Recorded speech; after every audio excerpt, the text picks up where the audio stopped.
এখানে 1 kilo chicken আছে, 2 চামচ আদা বাটা,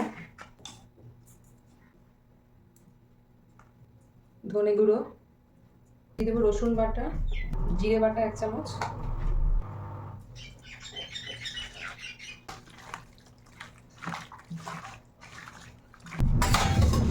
আজকে আমরা বানাবো পালং শাক দিয়ে চিকেন। কিছুক্ষণ আধা ঘন্টা হলো ম্যারিনেট করে রেখে দিয়েছি। আর এখানে গরম জল ফুটতে দিয়েছি, নুন আর চিনি। পালং শাকগুলোকে বেছে ধুয়ে রেখেছিলাম, তারপর জলের মধ্যে এগুলোকে চুবিয়ে দেবো গরম জলে।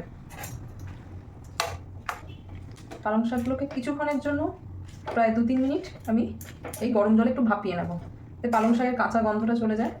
আমি কী করেছি, একটু জল তৈরি করে নিয়েছি, মানে এটা হচ্ছে ঠান্ডা জল, কারণ পালং শাকটার আমি চাইছি কালারটা ওই গ্রিন রাখার জন্য, সবুজ সবুজ দেখতে ভালো লাগে। এই ঠান্ডা জলটার মধ্যে জাস্ট ডাইরেক্ট আমি ফেলে দেবো, মানে গরম থেকে তুলে ঠান্ডাতে ফেলে দেবো, তাহলে কালারটা চেঞ্জ হয় না। এটা হয়ে গেছে, ঠান্ডা জল আছে, এবার এখানে আমি ঢেলে দেবো।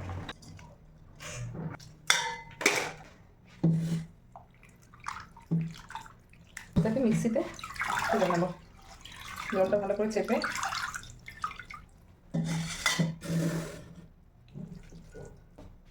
এর সঙ্গে দিচ্ছি কেটে রাখা ধনেপাতা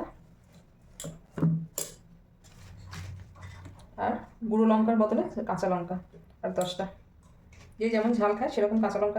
এবার হচ্ছে কড়া বসিয়ে দিয়েছি, মাংসটা রান্না করবো। কড়া গরম হয়ে গেছে, তার মধ্যে দিয়ে দিচ্ছি সাদা তেল, সঙ্গে দিচ্ছি বাটার, এলাচ, দারচিনি, জিরে, সাদা জিরে, শুকনো লঙ্কা, তেজপাতা, পেঁয়াজ কেটে রেখেছিলাম, 3টে বড় সাইজের পেঁয়াজ দিয়েছি। তারপরে এবার একটু টমেটো দিয়ে দেবো।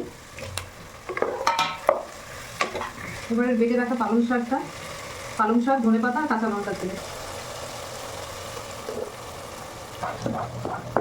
পালং শাকটা একটু কষিয়ে নিতে হবে, কারণ পালং শাকটা ওই কাঁচা একটা গন্ধ থাকে, র স্মেলটাকে আর কি এ করা যায়, ঠিকঠাক কষানো যায়, ওই র স্মেলটা থেকে যায়। ভালো করে কষিয়ে কাঁচা গন্ধটাকে আমরা যাতে না থাকে সেই জন্যই কষাবো। ম্যারিনেট করে রাখা মাংসটাকে দিয়ে দেবো। এবার এটাকে একটু কষাতে হবে মাংসের সঙ্গে, জল দেবো না এখন, একটু কষিয়ে নিই। কাজু বাদাম কিছুটা 8-10টা কাজু বাদাম কিছুটা বেটে রেখেছিলাম, সেটা দিয়ে দিচ্ছি।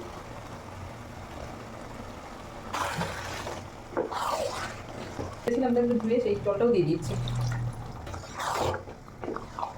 কিছুক্ষণের জন্য ঢেকে রাখি, কারণ মাংসটা তো সেদ্ধ হতে হবে, তাই কিছুক্ষণের জন্য একটু ঢেকে রাখছি।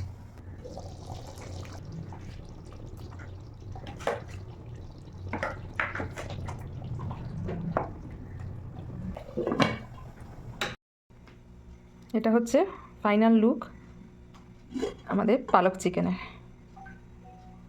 স্মেলটাও খুব সুন্দর এসছে, গ্রেভিটাও গ্রিন আছে। যে এটা হচ্ছে পালক চিকেন, আর কালারটাও তেমন গ্রিন কালার এসছে।